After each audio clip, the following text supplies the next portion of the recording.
Hello and welcome again to the Writer Review. This is Eric Carrod Writer, and this week we're going to be taking a look back at the 2002 comedy titled National Lampoon's Van Wilder. Now, National Lampoon's Van Wilder runs for 1 hour and 33 minutes long. It is directed by Walt Becker. It is produced by Peter Abrams, Robert L. Levy, Andrew Panay, and Jonathan Comack Martin. The script was written by Brent Gilberg and David T. Wagner. It was composed by David Lawrence, the cinematography by James Bagdonis, and it was edited by Dennis M. Hill. And the stars of the movie are Ryan Reynolds, Tara Reid, Kal Penn, Tim Matheson, Paul Gleason, Daniel Cosgrove, Teck Holmes, Emily Rutherford, Curtis Armstrong, and Deon Richmond.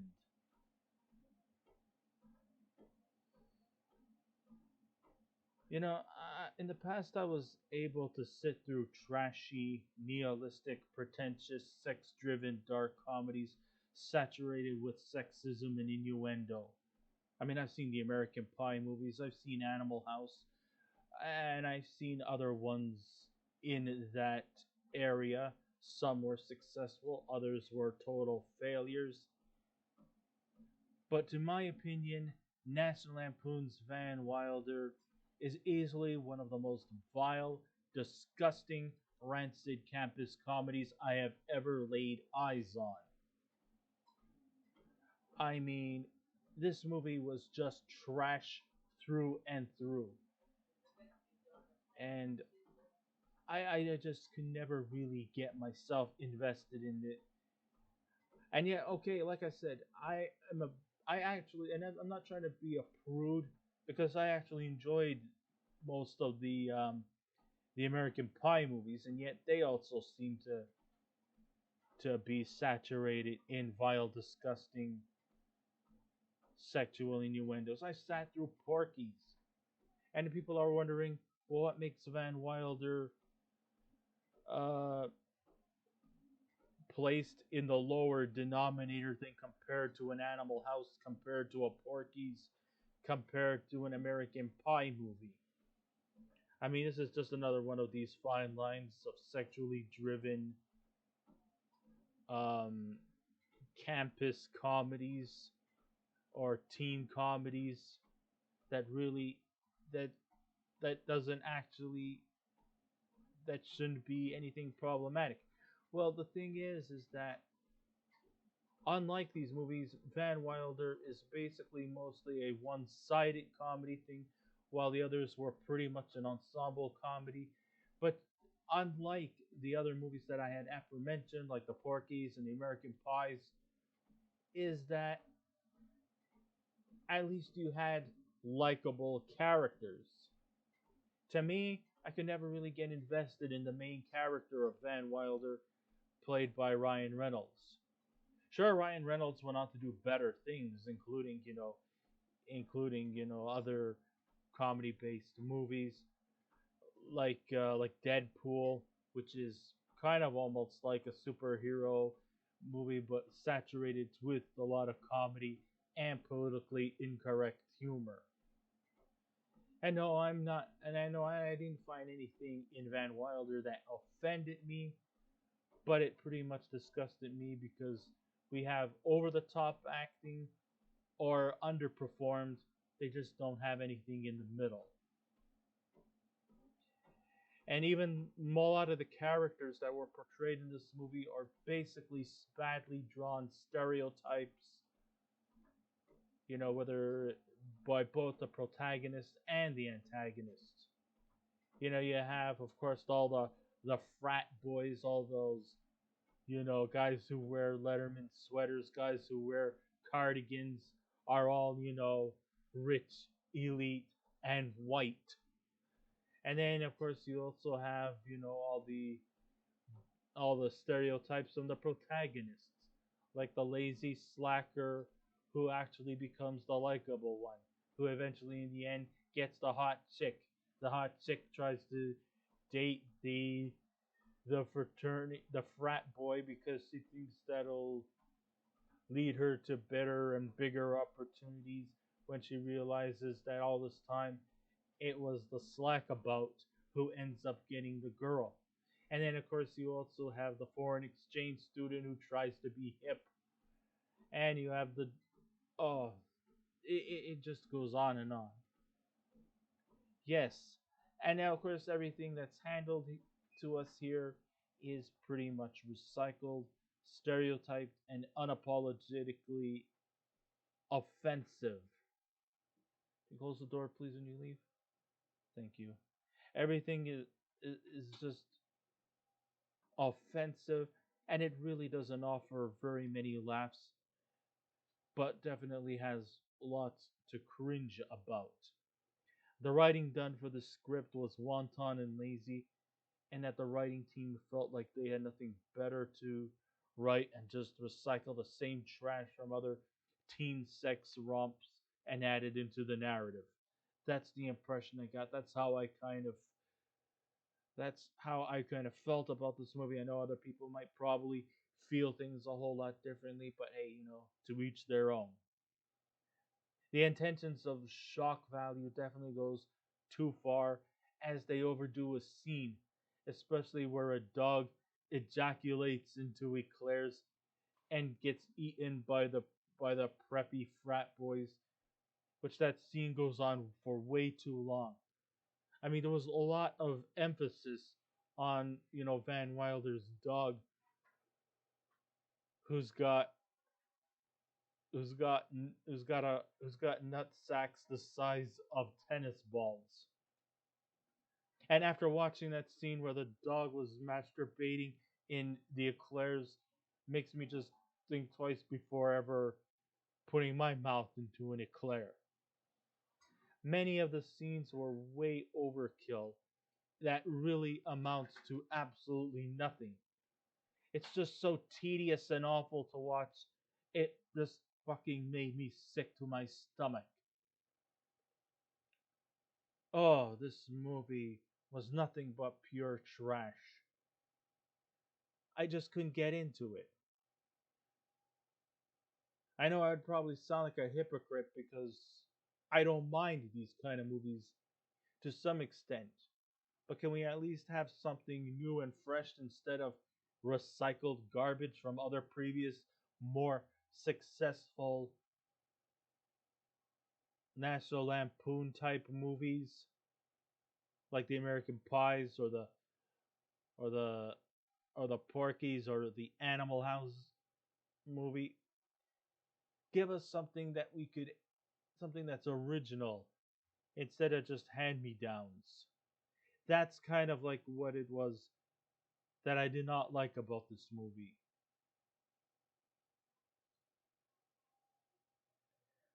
Aside from the grossed out trash this movie joyfully exhibits, there's also a lot of plot holes that are illogical, that never seem to have any answers as to how our leading character, Van Wilder, played by Ryan Reynolds, was able to get away with. I mean, some of the antics that he has pulled off sometimes often questions you, like, why have they kept him on for 7 years as a college student? I don't think he was actually into medical school. And what was his major in to begin with? Basically, he was just hanging around the campus. I mean, that's just the fact that his father seems to keep constantly paying him tuition. But for what? What's his major? What's his minor? Why has he been stay? Why has the campus just let him and allow him to just stay on the campus for 7 years? Yeah, there are people who actually do stay on college campuses for 7 years. They're medical doctors. I don't think this guy was actually running for his MD.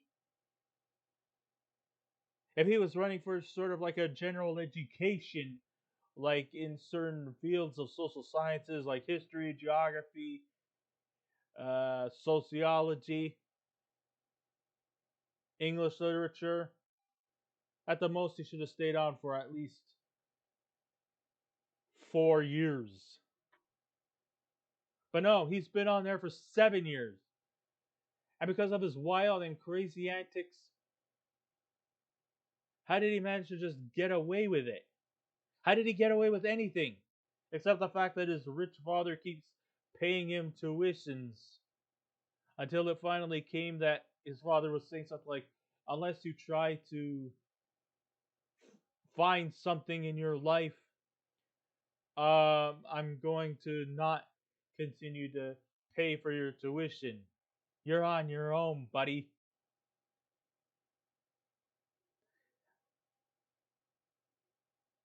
I know he's a student, and yet he has access to a recent haul and hire employees. He rides around the college campus on a personal golf club, while us other not so rich privileged pupils have to walk to their classes. Yes, he can walk in and out of lectures freely, and the instructors never seem frustrated about it. He can walk in on a on a subject that he's not even a major in, and yet he could still cause a scene, and the instructors never say or report him. Most of us can't even get away with doing things like that. It doesn't make sense that he's been a student there for 7 years, and yet he hardly attends lectures or doesn't even have any program he's majoring in. I'm trying hard to find logic to this garbage, but as I sat through the whole movie, I pretty much surrendered. Because in this movie there really is no point to it. Just the fact that old daddy is giving him tough love. That in order for if he wants to stay on the campus, he has to make his own money instead of daddy bailing out for him. And to make matters worse, there's nothing charmy or witty about this college comedy. So they decided to go the cheap direction by constantly adding toilet humor, sexually themed jokes, and providing too many disgusting scenes to keep us intrigued. And it's more than just the size of Van Wilder's dog's balls or Kal Penn trying to be hip by being something that he's not.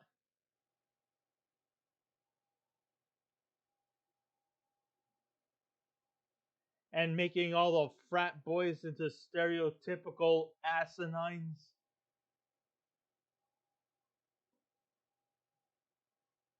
It's just so over the top. It's just so vile and disgusting. I just couldn't sit through it. I could sit through a lot of garbage. And sometimes the garbage that I sit through, I sometimes say to myself, wow, that wasn't so bad. Do we need to be entertained by staring into a dog's oversized testicles or perverted old ladies or watching underage kids consume alcohol and puking their guts out?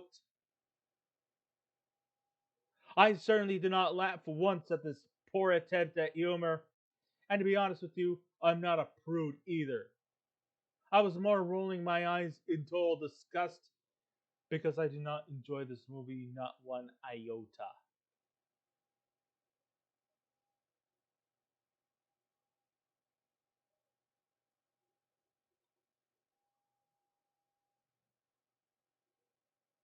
If gross content or illogical scenarios don't turn you off, the characters depicted here will surely make you smack your head a million times around. As for the rest of the cast, they pretty much fall victim to the worst racial stereotypes. It feels more forced than it is funny. You have the foreign exchange student from India appallingly named Taj Mahal, played by Kal Penn, who I've seen in better works. But I mean, I love the Harold and Kumar movies, and his portrayal of Kumar is beyond excellent. But here, he uses just non-stop dirty humor to keep the masses amused. with his fake accent, when really Kal Penn is actually an American from Pittsburgh who does not actually really talk like that. Wilder's also allied with an African American American sidekick who's obsessed with pot because most college students in movies are obsessed with pot. And of course, the straight laced kids are upper class white snobs basking in their privileged ways, dressed in their prep boys cardigans and white pants and playing croquet on the campus lawns, being sycophants to the high esteemed instructors while they're going to be on their way to pursue bigger and better things in life. Why do they feel the need to cast ethnic characters in the most cringe inducing ways?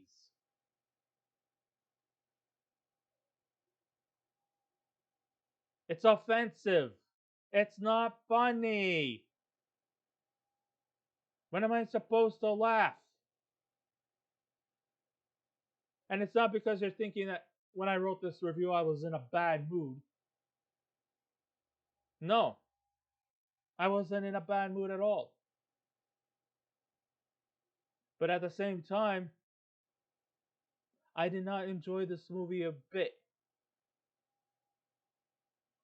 Comedy doesn't have to come by being vile, gross, vulgar, or disgusting.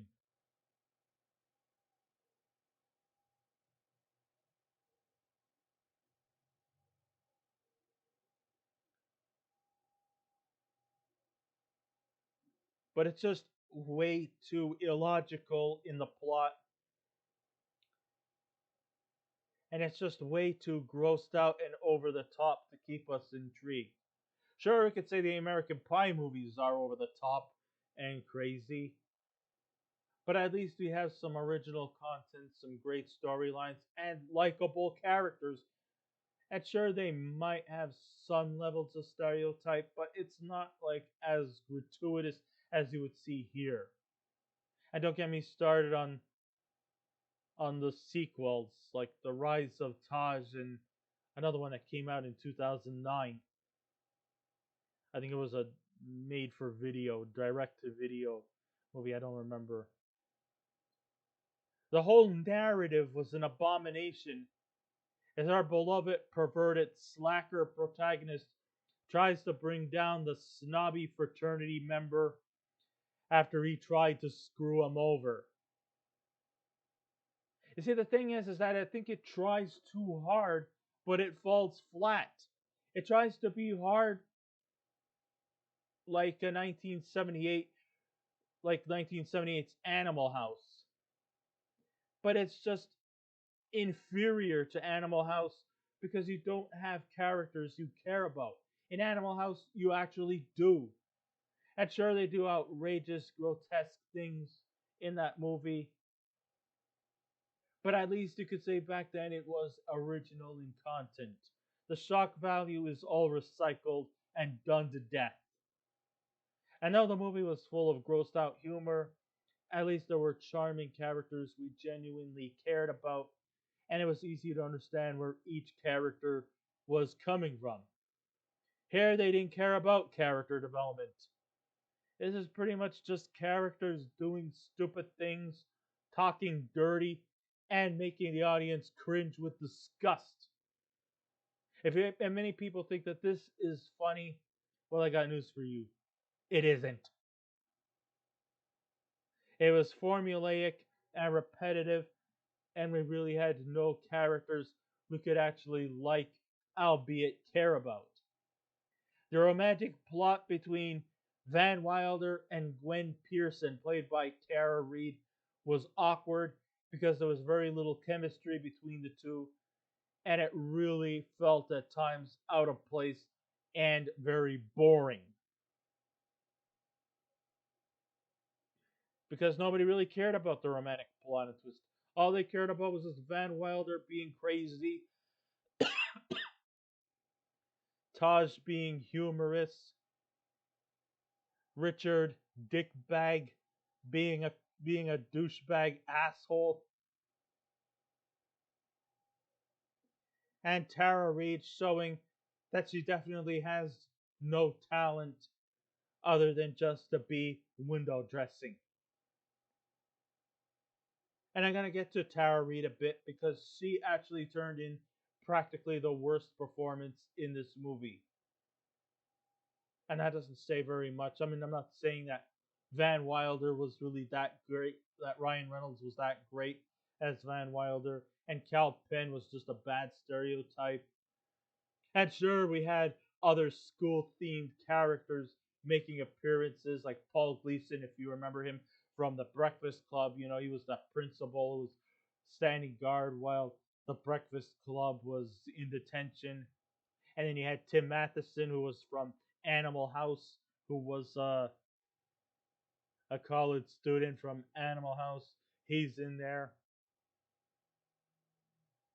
I think they kind of put these characters in this movie. And yeah, of course, even Tara Reid, who was also from the American Pie movies.